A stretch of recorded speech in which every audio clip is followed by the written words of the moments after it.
A1 ന്യൂസിലേക്ക് സ്വാഗതം. ചെറുപുഴ പഞ്ചായത്തിലെ കോഴിച്ചാൽ ISDP തുരുത്തിലേക്കുള്ള താൽക്കാലിക പാലം തകർന്നു. ഫയർഫോഴ്സിന്റെ നേതൃത്വത്തിൽ പാലം പുനർനിർമ്മിച്ചു. വാർത്തകൾ വിശദമായി. വ്യാഴാഴ്ച ഉച്ചയോടെയാണ് കനത്ത മഴയിലും വെള്ളപ്പൊക്കത്തിലും കോഴിച്ചാൽ ISDPയിൽ കോഴിച്ചാൽ തുരുത്തിലേക്കുള്ള താൽക്കാലിക പാലം തകർന്നത്. ഇതോടെ തുരുത്തിൽ താമസിക്കുന്ന 6ഓളം കുടുംബങ്ങൾ ബുദ്ധിമുട്ടിലായി. പെരിങ്ങോത്തു നിന്നും ഫയർഫോഴ്സ് എത്തി കമുകും മുളയും ഉപയോഗിച്ച് തകർന്ന പാലത്തിന് പകരം പാലം നിർമ്മിച്ചു. എല്ലാ വർഷവും ഇവിടെയുള്ള പാലത്തിന് പുതുക്കി പണിയുന്നതിനായി പണം അനുവദിക്കാറുണ്ടെന്നും സ്ഥിരം പാലം നിർമ്മിക്കാനുള്ള ഒരുക്കത്തിലാണ് പഞ്ചായത്തെന്നും ഗ്രാമപഞ്ചായത്ത് പ്രസിഡന്റ് അറിയിച്ചു. Panchayat president AF Alexander, Pulimoor village officer KS Vinod Kumar, Cherupuzha panchayat secretary Jayakumar, health inspector Sharif തുടങ്ങിയവർ സ്ഥലത്തെത്തി സ്ഥിതിഗതികൾ വിലയിരുത്തി. മഴക്കാലം എത്തിയാൽ പ്രദേശത്തെ പല വീടുകളും അപകട ഭീഷണി നേരിടുന്നുണ്ടെന്നും കിണറുകളിലും കുളങ്ങളിലും മലിനജലം കയറി കുടിവെള്ളത്തിന് പോലും ബുദ്ധിമുട്ട് അനുഭവപ്പെടുന്നുണ്ടെന്നും പ്രദേശവാസികൾ പറഞ്ഞു. കാര്യങ്കോട് പുഴയിൽ ജലനിരപ്പ് അപകടമാംവിധം ഉയരുകയാണ്.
നേരെ അതിന്റെ കമ്പനി തട്ടിയിട്ടാണെങ്കിൽ കേട്ടോ. ഹലോ, പുള്ളിയുടെ കമ്പനി തട്ടിയാൽ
ഇല്ല, വേറെ ഒന്നും പ്രത്യേകിച്ചില്ല.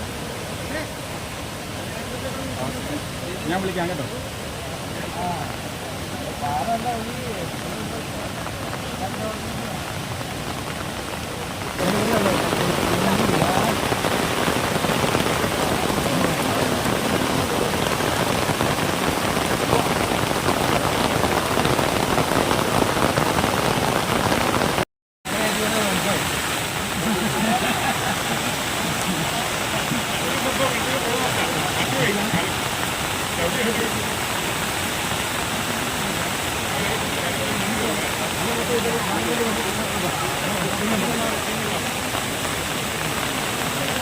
ചെറുപുഴയുടെ ഹൃദയഭാഗത്ത് 7 വർഷങ്ങളായി പ്രവർത്തിച്ചു വരുന്ന സെഡ് മൊബൈൽ നവീകരിച്ച ഷോപ്പിന്റെ പ്രവർത്തനം ആരംഭിച്ചിരിക്കുകയാണ്. IPhone, Samsung, Redmi, Realme, OnePlus, IQ തുടങ്ങിയ ലോക പ്രശസ്ത ബ്രാൻഡുകളുടെ മൊബൈൽ ഫോണുകൾ ഏറ്റവും കുറഞ്ഞ വിലയിൽ EMI സൗകര്യത്തോടുകൂടി നിങ്ങളിലേക്ക്.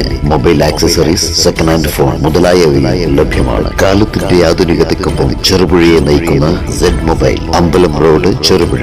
ഫോൺ 9207775577.